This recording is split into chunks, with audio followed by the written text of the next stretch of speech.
Hello everyone and welcome back to the Data Structures and Algorithm course. So the topic for today's lecture is binary trees. So first of all, we'll just talk about what is a tree in general. So a tree is an abstract data type. So just like in real life, uh, even in Java tree, we have a single node, and through this single node, we have multiple branches that come out of it, and from these branches, there are sometimes some leaves coming out. So we have one entry point, which is the root, and then this root has multiple children. So it can have multiple children, it can have a single children. So that's up to you. And then each of these children are called internal nodes, and then those children can have children of their own. So here you can see that this is a children of the root, and this in itself can have its children, which are these. So the terminology we use is that the nodes which are at the end, which do not have any children of their own, those nodes which do not have any children of their own are known as leaf nodes. The initial node that we started on is called the root node, and and the nodes which possess even a single children are known as internal nodes. So this is an example of a tree. So then comes the properties of a tree. So the properties, one of the properties is that the access point is only the root. So given a tree, you will have the information of only the root node. And through this root node, you are able to access all these other nodes also. And all these nodes except the root does not have any parent, but all the other nodes have exactly one parent. So you cannot say like this node right here cannot be a child to this as well as a child to this. It can only have one parent, but one parent can have multiple children. That is totally possible. So this is the properties of trees in general. So then comes the main type of trees that we'll focus on, which are binary trees. So binary trees are special type of trees, and here each parent can have a maximum of two child nodes. So that is the main property. Here we had an example. So this is a valid example of binary tree, because as you can see that each node, if you look at them individually, none of them has more than two children. At max, this node has two children. So this is a binary tree. So a child would each child. So either you have a child or you can have nothing. So nothing is denoted by null. So we'll see how that is done. So this is a picture of a tree. So we have one node here. A is the root, which is at the top. It has a left node and a right node. So in a binary tree, since there are two children, we commonly refer to them as the left child and the right child. So here A is the root, it has left child B, right child C. Now these B, which is an internal node, in itself has two children. The left one is D and the right one is E. So what are the what things we have in a tree? So first, one thing we have is the data which each node has. So A will have some data which it will store in A, and then it will have two addresses, one which will lead us to its left child and one which will lead us to the right child.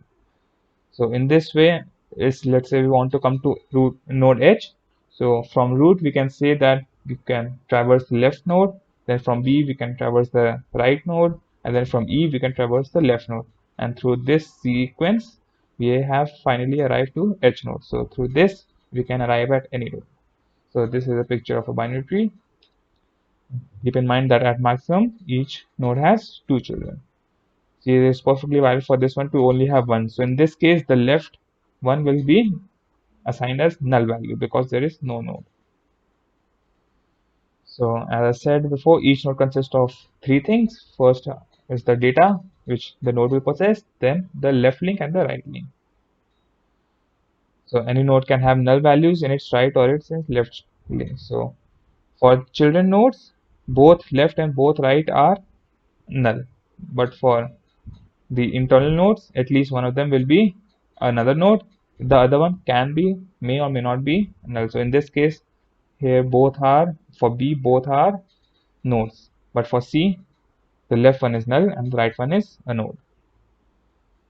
So leaf nodes have null value in both left and right. So children of a node are termed as siblings. So in this case, G and K are siblings to each other. So there are some few terms that we come to. The first is the size. So the size of binary tree is the number of nodes in it. So in this example, there are 12 nodes. So the size is 12. So if we individually count the number of nodes, so A, B, C, D, E, F, G, until L. So there are total 12 nodes. So the size is 12. Then another term is the depth of a node. So it is the distance from the root.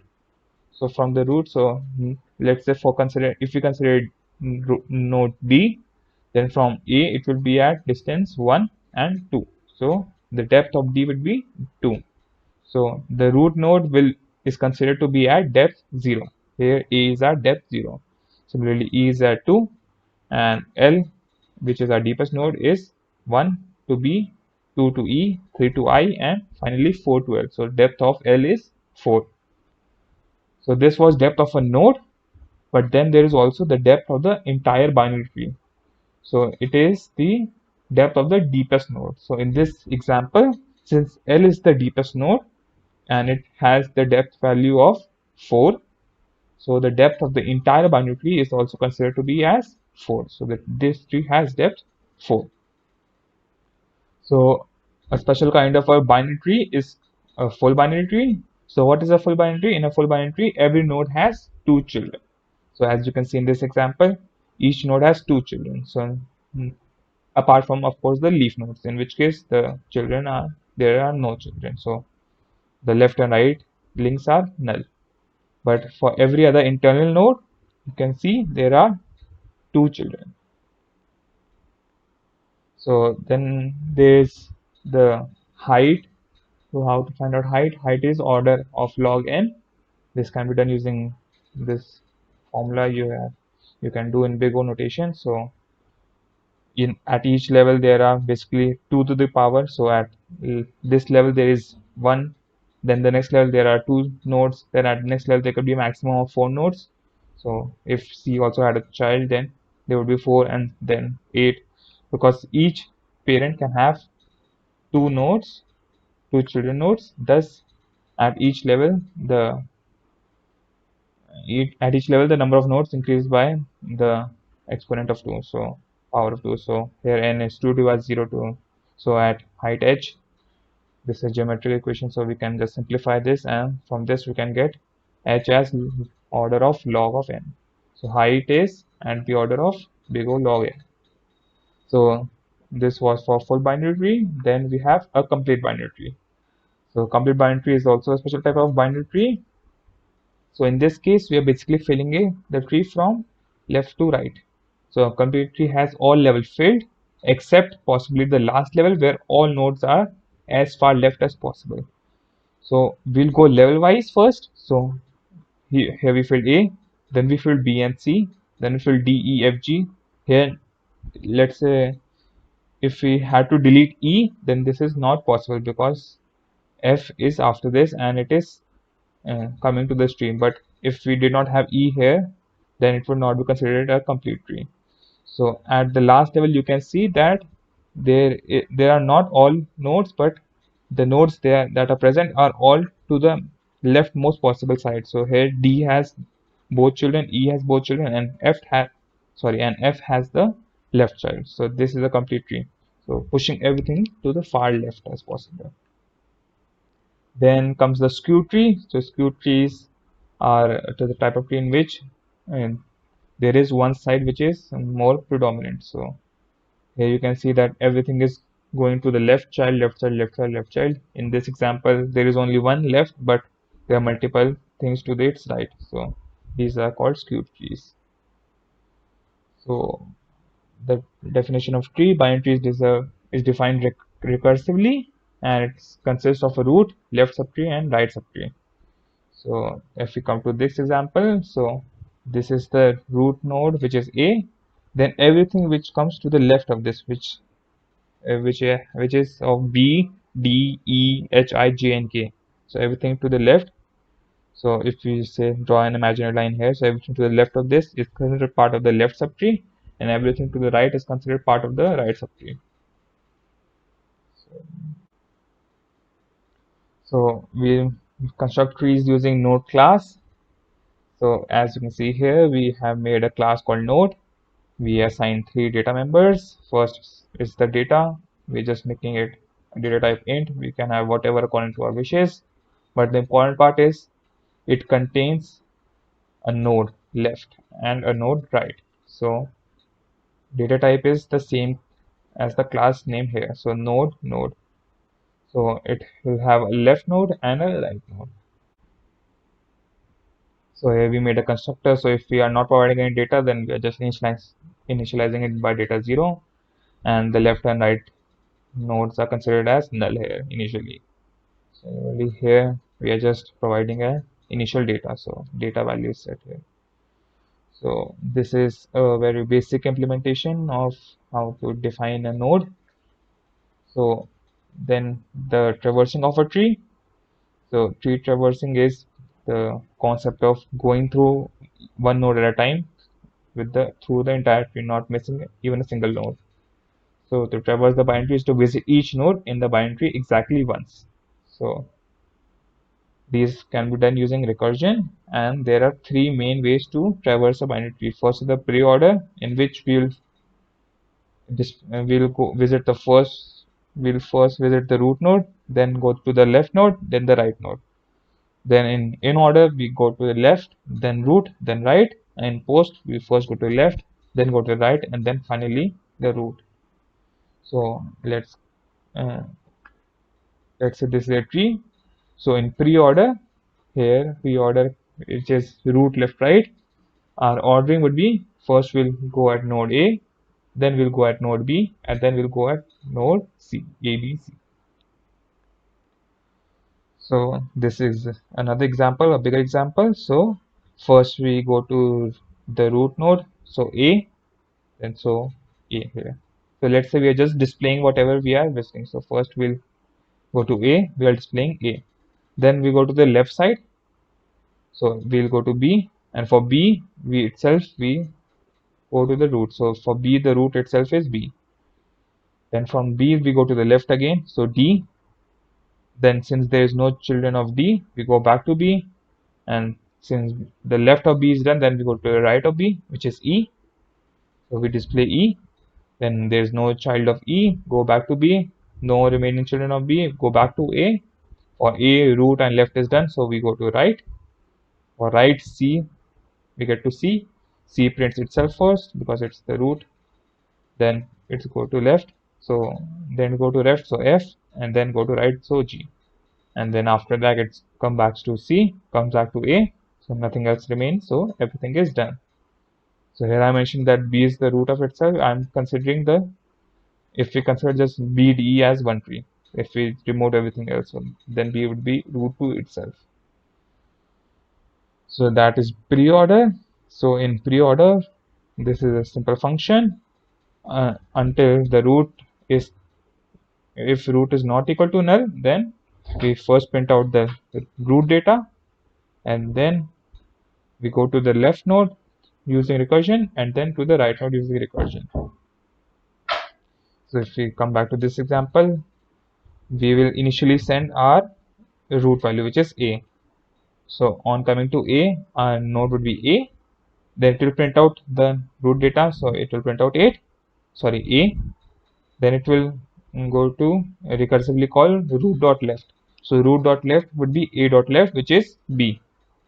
So our function will be recursively called, and now the root value would be B. So here then it will print out B, then go to the left node. So here it comes to D. So then it comes to D, it prints out D, then it goes to the left node of D. Left node of D is null, so it will skip everything else, and it will come back to D. Then display root.right, so d.right is also null, so it won't do anything. It will come back to D. So everything for D is done, so it will come back to B. Then from B, our root dot left is completely executed, so it will now do display root dot right. So it will recursively call E. Then for similarly for E, it will be displayed. The data for E will be displayed, so it will print out E. Then it will try to display left side, which is null, so it won't do anything. Similarly for right, it is null, so it won't do anything. So after E is done, it will come back to B. Then B is also finished, so it will come back to A. And after A, sorry, since the left part of A is done, it will finally jump to the right part of A, so which will be C, and then it will be done just like that. So it goes going in a particular order, and this way we can go traverse every node exactly once. So this was pre-order, then comes in order. So in order we are going left first, then we display the middle node, and then after that we go to the right node. So left, root, right. So for this same example, we are at node A. We would not display it A at this time. We will first go to left. Similarly for B, we go to left. For D, we go to left. So for D, the left is null, so it comes back to D. And now for D, since the left is done, it will now print out the root. So it will be print out D here. Then for it will jump to the right of D, which will be null again. It will come back to D. Then after D, it will come back to B. It will print out B since it's going left root right. So it will be D B E. That would be A. Then F C G. So the function is basically the same. You just swap these two lines. So earlier we had the printing line first, and then we had the recursive call to the left subtree. But for in order, we first recursively call the left subtree, and only after that we are printing out the root data. So that's the difference. And then for post order, we are going first left, then we go right, and then we print A. So it would be first be D, then it would be E, then it would be B. There would be F, G, C, and then finally A. So first going left, then going right, and then going root. So for function, it would be that this print line would be third here. So first display root dot left, then display root dot right, and after that system dot out the print root data. So that is post order. So there can be many trees which may have same in order transversal. So keep this in mind. So for a one given transversal sequence, we cannot reconstruct the tree. So if we are given an in order sequence, let's say, we cannot use that to come back and construct a tree. However, if we are given two transversals, so if let's say we are given in order and pre-order, then in that case we are able to reconstruct the unique tree. So if two different trees have the same post-order transversal order, so if there is another tree which has the same order, so D, E, B, F, G, C, and A, then since they are different, their in order and their pre-order transversal orders would be different. So that is a necessity. That is how the tree works. So tree algorithms. So one algorithm is for counting the nodes of a tree. So that is a simple recursive function you can make. So basically we want to count each node. So we will visit one node at a time.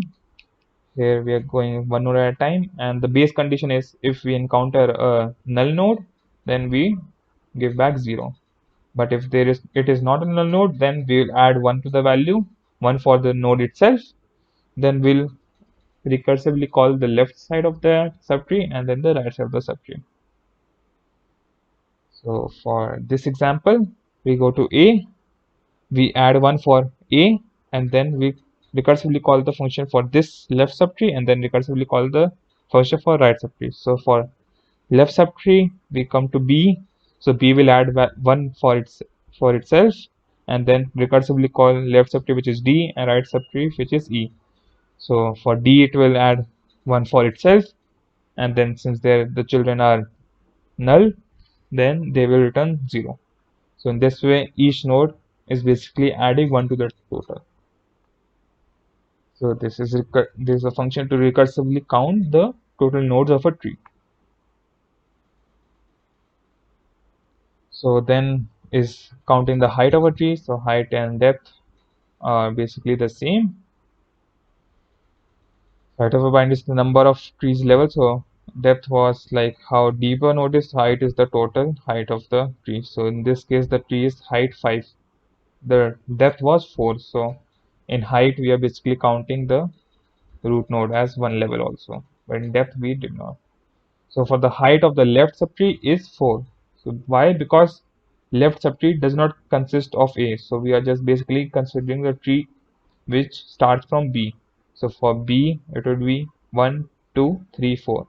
So the longest height one. So since L goes the deepest into the tree, so the height would be that one. So it would be 4.